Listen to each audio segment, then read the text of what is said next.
As a senior technical architect, I kind of think of the 4 pillars of architecture, and I sort of let my job revolve around those. Those would be the architectural design, which is based around designing features and systems from an architecture standpoint, what kind of components are needed in order to satisfy the feature of the system, and how those components kind of communicate with each other. Then there's the project design, which is like once you have an architecture design, you need to be able to like track it. You need to be able to know what order you need to build things in and what kind of testing procedure you're going to have for all of it. And then there's the development process, the third one. The development process is around how you're going to build the components themselves. The 4th pillar, the technology, is what technologies are you using that enable the architecture to be built, that makes it to where you're able to build the features according to the design that you've come up with. And I sort of let my job revolve around those 4 pillars of architecture.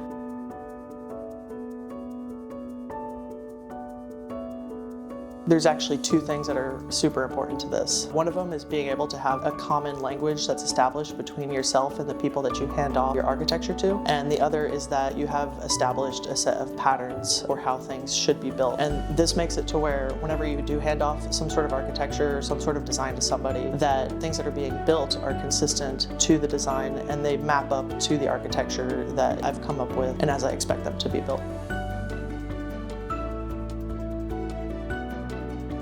Because of the number of features and the number of new products that we get to develop, it means that I have a lot of opportunity to come up with more designs, and whenever I do come up with another design for another product that we're having, it gives us an opportunity to iterate on that design and improve in some sort of way so that the next product that we make is going to be better than the previous, and it just snowballs into a better and better product every time.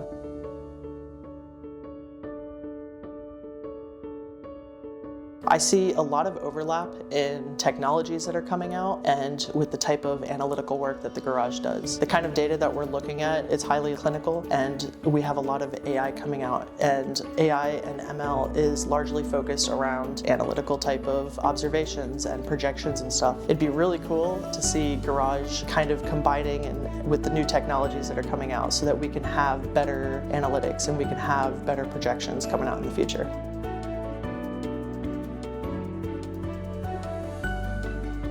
So over the course of the next 5 years, I'd like to have a lot of involvement in laying foundations for the future products that we're going to be developing. One of the things I really like seeing is upticks in efficiency and scalability of our products. So being able to have a large impact on those upticks, it gives me a lot of pleasure to see that kind of stuff. So I really want to have a large involvement in that. Along with that, with the AI and ML that's coming out in the future, I'd like to help set the foundation and frameworks for being able to make new features and make new systems that can support the new analytics that we want to be able to develop.